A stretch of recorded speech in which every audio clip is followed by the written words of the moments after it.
Daniel Kostick presents Premiership Elections in Albertan History. This election took place on March 14, 1979, and was the 19th election in the province's history. Following a renewal of his majority, Premier Peter Lougheed and the Progressive Conservative Party went into the new term confident. The government was helped by the consistent development of natural resources, allowing the province to weather the poor national economy and provide assistance to other parts of the country. Yes, I really am proud to be an Albertan, but what I like about Albertans is that pride is not a boastful pride. It reacts as a quiet confidence in ourselves and in the future. And as I look forward to 1978, I think about the strength of that quiet confidence. We'll move into a difficult year in 1978. The Canadian economy is not as strong as it should be, and Alberta is no island. We need to work and will work with the other parts of Canada to assure security for our citizens and opportunities for our young people. Following through on a major campaign promise, the Lougheed government created the Alberta Heritage Savings Trust Fund in 1976, transferring $1.5 billion from the General Revenue Fund. The fund would also be propped up and maintained with 30% of annual revenue generated by the province derived from oil and gas. The fund was set up as a sum meant to be set aside for future generations as a safety net that Alberta would be able to fall back on during economic downturns. The cabinet would have control over 80% of the fund, while the legislature would control the other 20%. Spurred on by the Alberta spirit, Lougheed was an ardent defender of Albertan interests. He stood up to the federal government many times during his time as premier, and would continue to put what's best for Alberta at the forefront, increasing his own popularity. The stark reality is that unless there are increased incentives to find oil and natural gas, Canadians won't be debating price in the 1980s. Because we'll be paying the price demanded by foreign nations. For Canadians to be assured of an adequate energy supply and to be free from the fear of energy shortage, arbitrarily imposed by foreign governments, higher prices are necessary.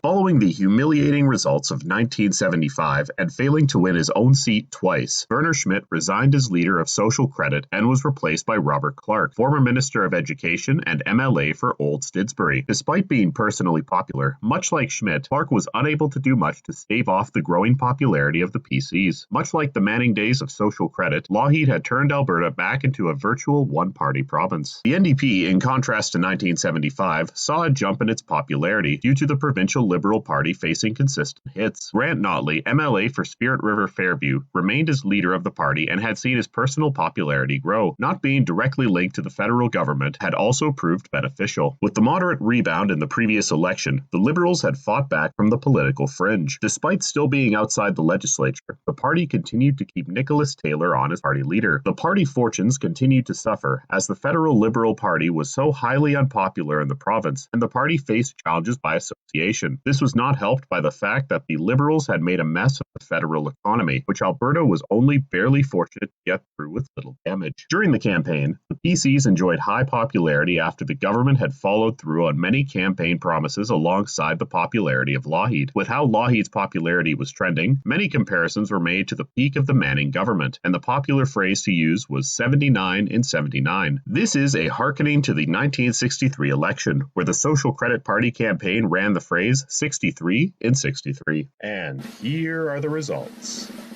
Peter Lougheed won, winning 74 out of a possible 79 seats and 57.4% of the popular vote, up 5 seats and down 5.25% since 1975. Next came Robert Clark, whose Social Credit Party won 4 seats and 19.87% of the popular vote, even in seats and up 1.7% since 1975. Next came Grant Notley, whose NDP won 1 seat and 15.75% of the popular vote, even in seats and up 2.81% since 1975. 1975. Finally came Nicholas Taylor, whose Liberals won 0 seats and 6.16% of the popular vote, even in seats and up 1.18% since 1975. While the PCs did not achieve 79 and 79, the party was successful in forming one of the highest majorities of the Lougheed era. Despite losing a chunk of the popular vote, the PCs maintained their high popularity in the province. The Social Credit Party managed to increase its share of the popular vote, however only held seats in areas that were considered party strongholds. Its 4 seats had been held by the party since it won power in 1935. Similarly to 1975, only 2 races, St. Paul and Red Deer, could be considered close, as all other races were decided with over 500 votes. The NDP, despite only holding their current seat, saw a rise in individual performances as the party overtook Social Credit as the primary second-place finisher in much of Edmonton and northern Alberta. This would be the final election before the storm of the 1980s would cause a new player to rise in the West, the Western Canada concept.